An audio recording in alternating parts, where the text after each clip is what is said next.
contente de vous retrouver et bienvenue en automne, c'est officiel. On est au mois d'octobre, à présent j'ai le droit de parler d'automne autant de fois que je veux jusqu'au mois de novembre. On parlera de Noël dans les semaines à venir, mais concentrons-nous aujourd'hui sur l'automne.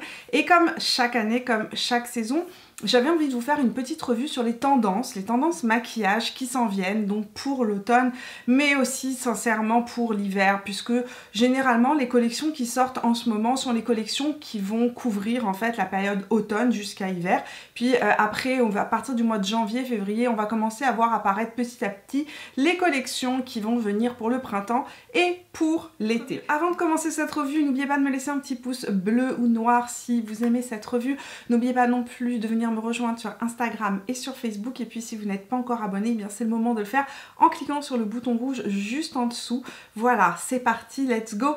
On parle des tendances. Pour le teint, cette saison, ce qui revient énormément et à mon avis qui est grandement influencé par la problématique du masque, c'est les fonds de teint qui reviennent mat. On revient vraiment à des finis mat. Il y a beaucoup de sorties de fonds de teint mat. Donc je vous ai parlé il n'y a pas très longtemps du fond de teint de chez Too Faced, le Born This Way Matte. Il y a d'autres fonds de teint dont je vais vous parler qui peuvent rentrer vraiment dans cette catégorie de fond de teint. Donc le teint se fait mat avec un fini presque poudré, velouté, et on est sur des finis qui sont non transfert. Donc avec le port du masque, c'est un petit peu l'idéal puisque ce sont des fonds de teint qui se veulent non transfert, longue durée, qui ont tendance à rester en place même lorsqu'on porte le masque. Donc évidemment, ça me semble logique de voir cette grosse tendance là qui revient. Évidemment, ce type de fini poudré, etc., ça va convenir plus aux peaux qui sont grasses ou mixtes.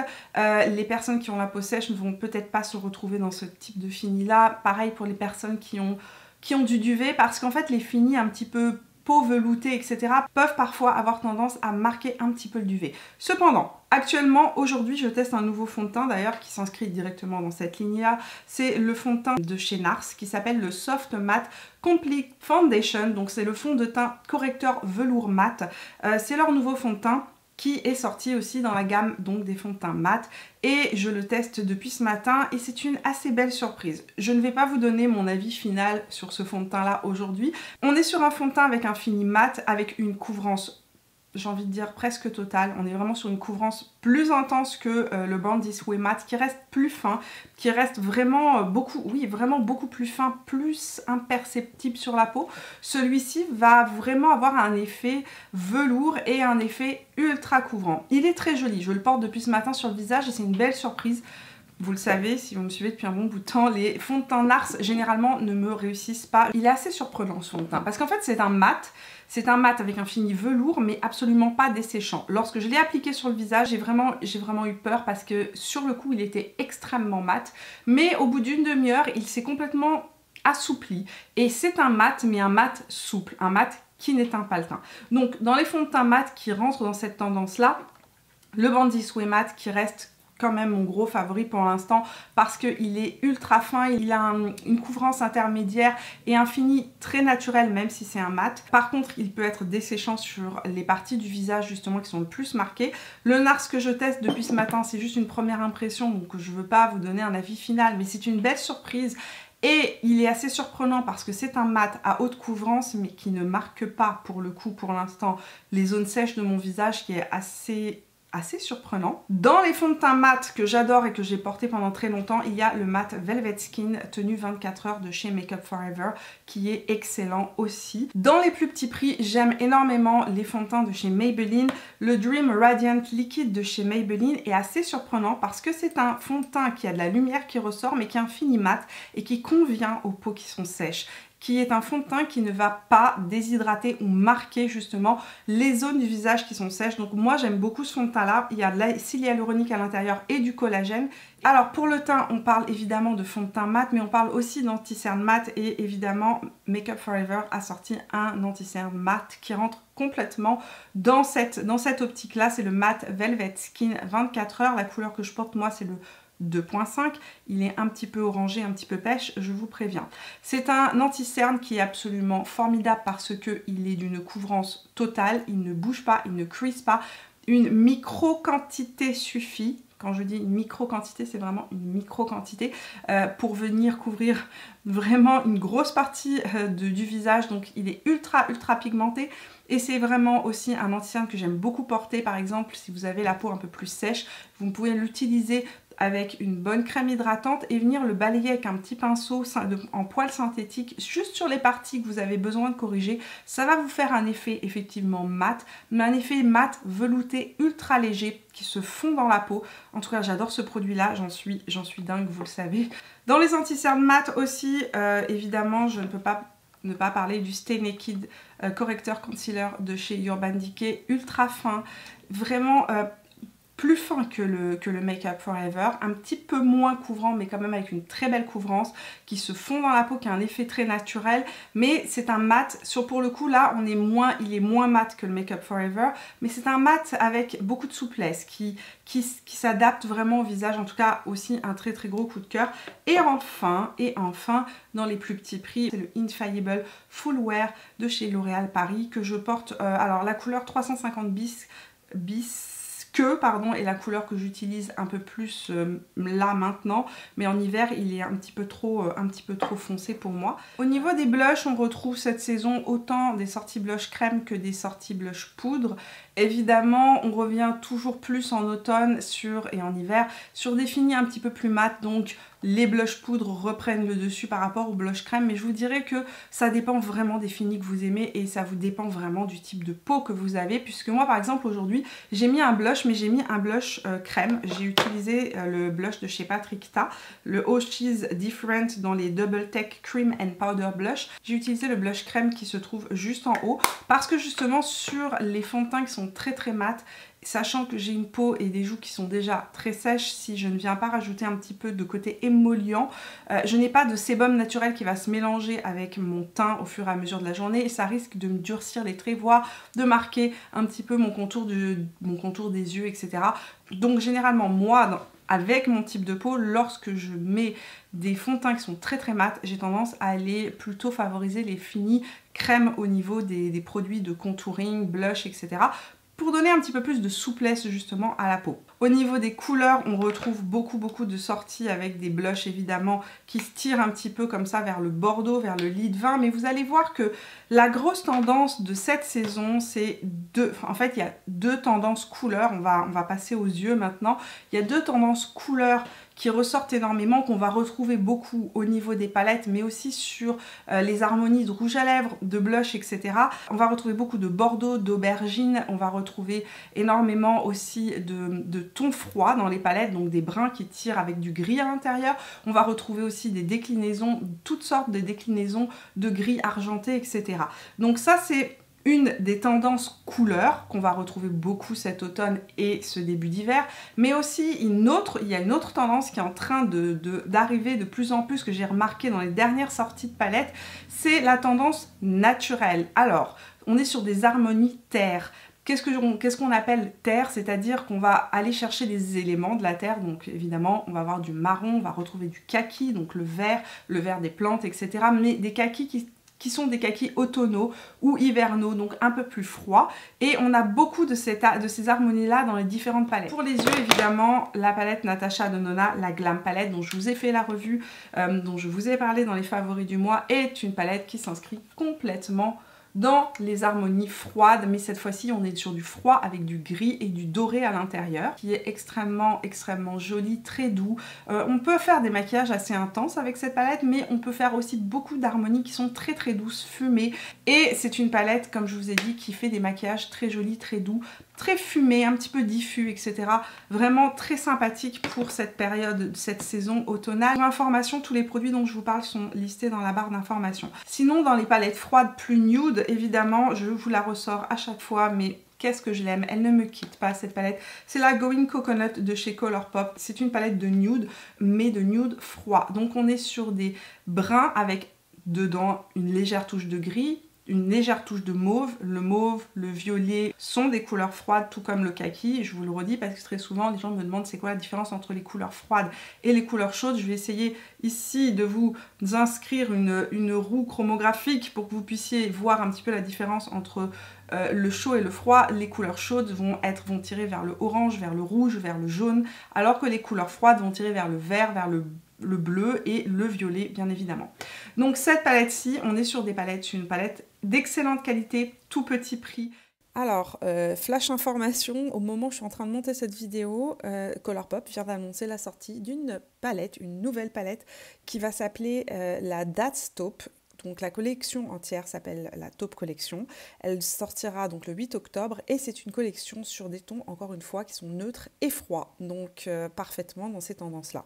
Et pour information, les frais de douane de Colourpop sont inscrits et calculés à la fin. Je vous le redis parce qu'à chaque fois que je le dis, les gens m'écrivent sur Instagram et me disent « Ah mais je vois pas les frais de douane ». Alors pour passer et pour avoir vos frais de douane qui sont calculés, il faut que vous ayez tout mis dans votre panier et que vous appuyez donc sur les étapes pour pouvoir voir le calcul complet juste avant de payer. Donc il faut vraiment avoir fait toutes les étapes, appuyer, valider le panier pour pouvoir voir les frais, combien vous aurez de frais de douane donc chez Colourpop, mais les frais de douane, que ce soit pour le Canada ou que ce soit pour la France, sont calculés. Donc celle-ci est géniale, et chez Colourpop justement, il y a deux palettes qui viennent de sortir, enfin une qui a été sold out dans la journée même et qui est exactement dans cette tendance dont je vous parle, de fards qui sont froids, mais en même temps qui sont des fards avec ce rappel de la terre, de la nature, etc.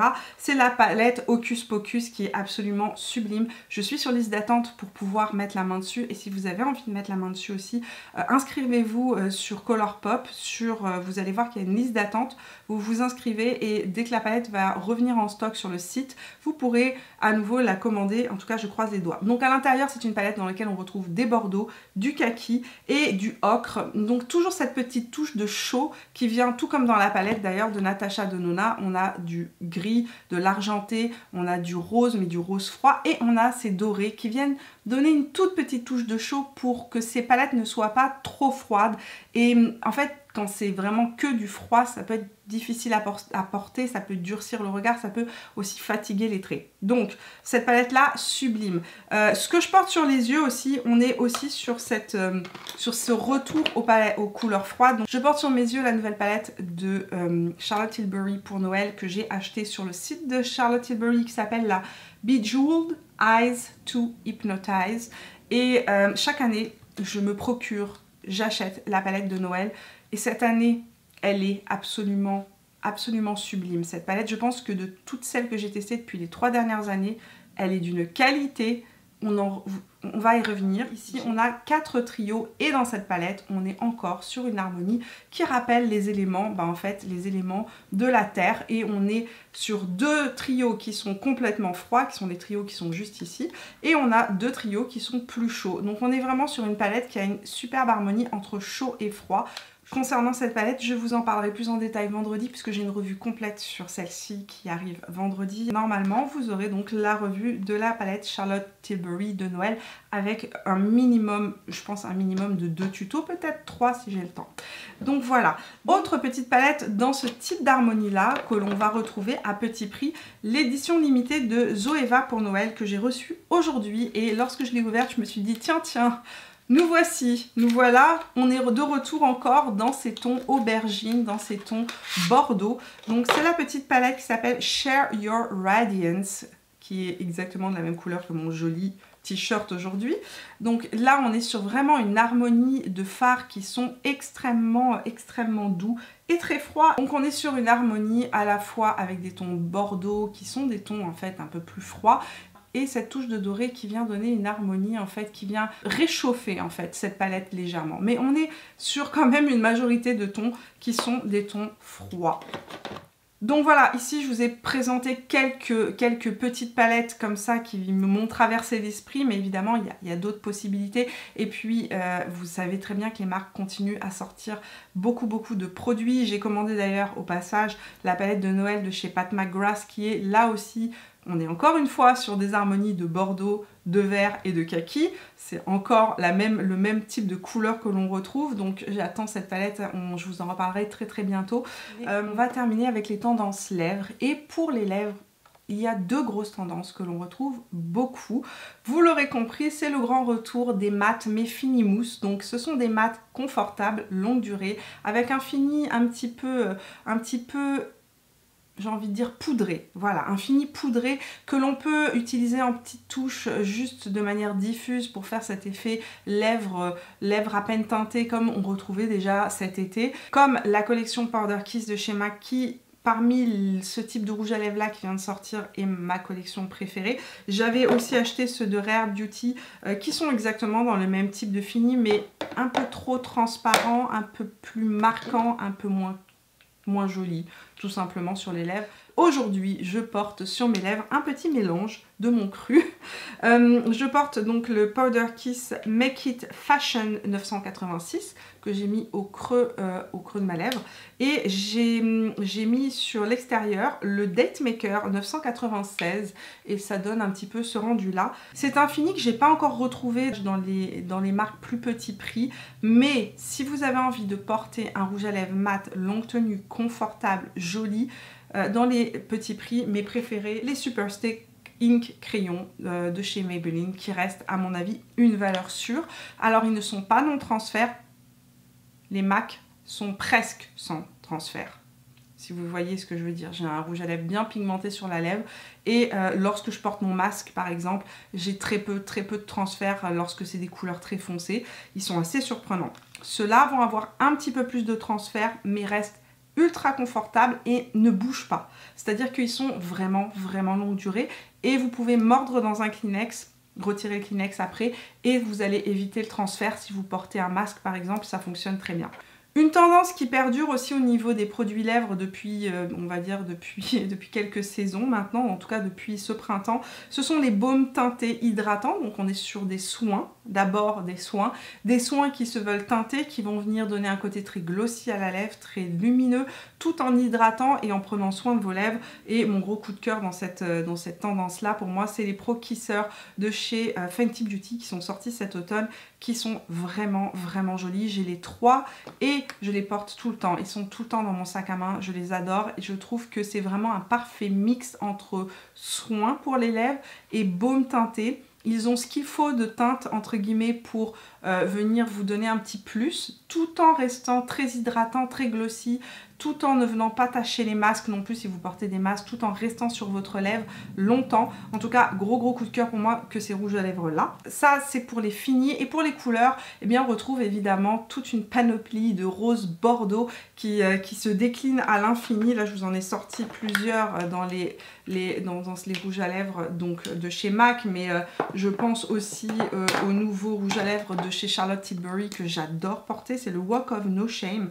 Il est magnifique ce rouge à lèvres là. On est sur un très joli bordeaux, un bordeaux un peu plus qui tire un petit peu vers le rouge avec du marron, mais je vous assure que porter tout seul avec un crayon ou un trait d'eyeliner sur les yeux, il est magnifique. Et là aussi on est sur un mat longue tenue assez confortable, très joli.